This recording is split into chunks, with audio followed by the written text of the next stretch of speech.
Ngibonge futhi ukuthola leli thuba ukuthi iMthimkhulu property yenzani kahle kahle. Isinama pillars awu4 eMthimkhulu property.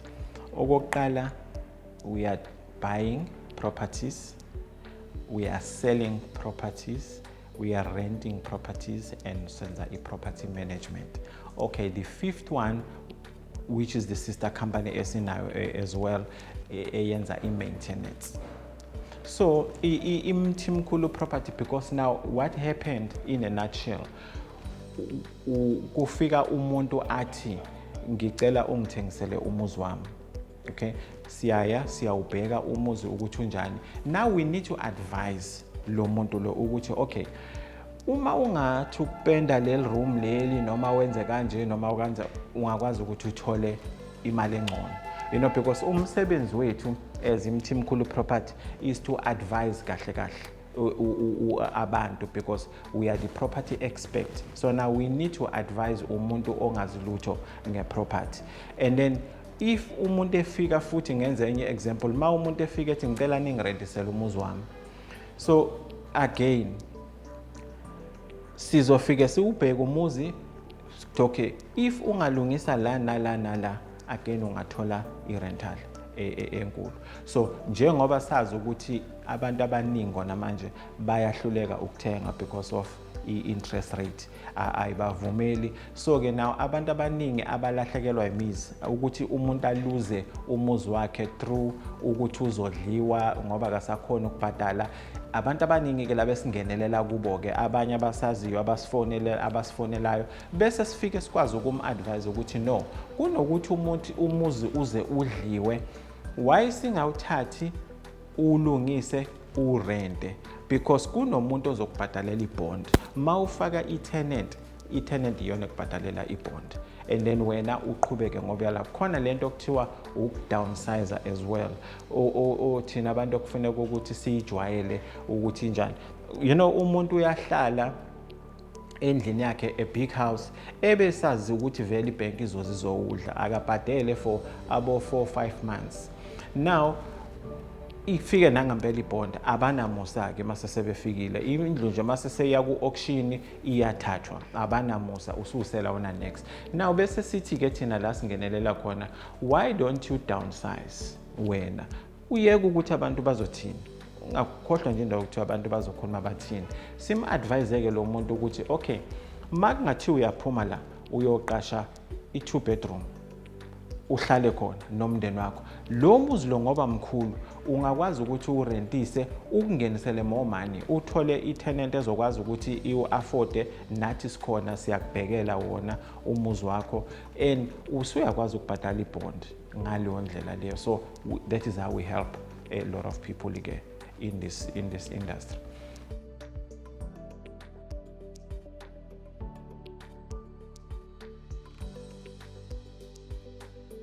Okay, usister business usiza kanjani i-company leyo ibizwa iZamasihle. Again, i-company esiyisungule esiyiqale nonkosikazi, it's a family business as well. So yona ke uma ngabe sesifikile sasuggesta, you know, kunzima ukuthi bese sithi hamba uyofuna abantu ngaphandle abazokwenzela umsebenzi. So whereas we can do it here as a package, njenge client yethu esivele sesimanagela umuzi wakhe okanye esivele esesizokudayisela umuzi wakho, ku-easy yakithi ukuthi because here you are going to get even more discount ukuthi bese sithi okay, lezi zinto esikhuluma ngazo ithi sisale sesizenza. You know, ukupainta, ukulungisa ngaphakathi, ukushintsha amakhabethe, ukwenza i-plumbing, kunezinto eziningi evuzayo, ukulungisa ama-toilet, and then sizoyenza la through this sister company. So ngoba i-property uma ngabe siyenza inhloso yethu, we do everything from A to Z. Yiloko nje abantu okufuna ukuthi bakwazi bak-understand. So we are trying to do from A to Z. Ma une problem, any problem ohlangabezana nayo, you need an advice ukuthi nginenkinga nge-property, and then thina sizofika, we will have a solution for you from A to Z.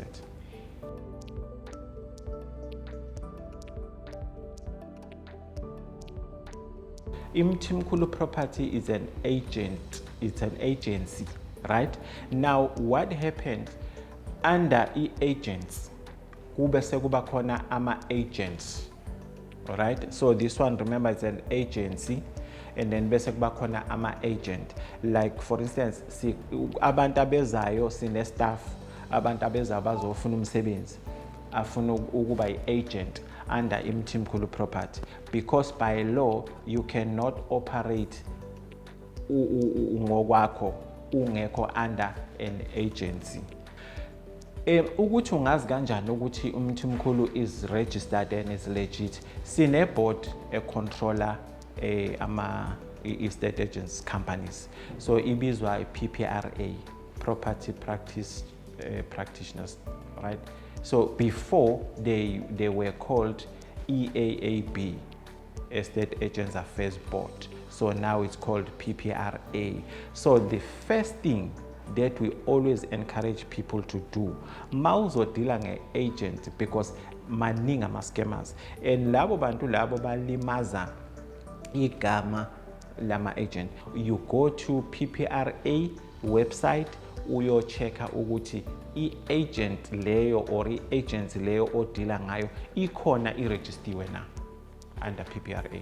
Engakutshela abalaleli bethu ukuthi siyiMthimkhulu Property, we are here, we are open for business, ukubanceda big or small, yonke into ohlangabezana nayo, yonke inkinga ohlangabezana nayo kuyi-property, and then you can come to us. We will definitely advise you, we will give you the right direction. Izinto okufuneka ukuthi uzenze.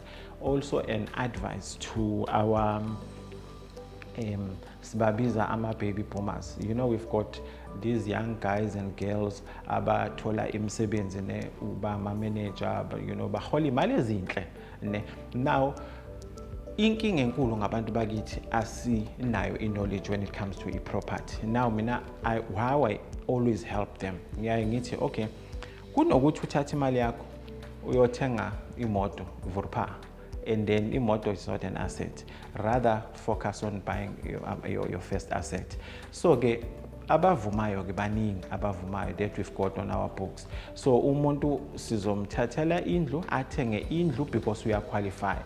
Bahola kahle labantu labo 30,000 plus.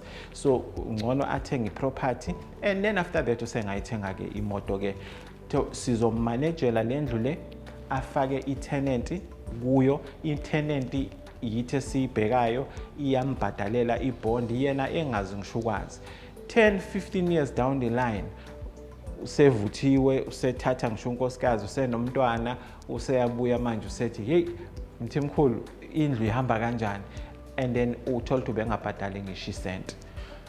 Okay, ukuthi sitholakala kuphi? Sikhona siyasebenzisana ke futhi kakhulu nabantu basemakhaya ne, ngoba kukhona angiqondile ukuthi ngiyaba advertiser i-SA Home Loan bayasebenza kakhulu nendawo zasemakhaya. Mawufuna nje ibond endaweni zasemakhaya, ngoba abantu basemakhaya sebenezindlu manje, bayakha izindlu ezinhle. Even if unomhlaba ufuna nje ukwakha, xhumana nathi, and then ama-offices wethu, i-head office is Kempton Park, number 9 Park Street, Kempton Park, and then this is our second office la eseMageti ku Marine Drive, and then we also had the office Bizana, and then we also have another office Northern Cape endaweni yaseGurumane. So ke but nje yes, endaweni zasemakhaya siyathanda kakhulu ukusebenzisana nabantu ukuthuthukisa indawo zasemakhaya.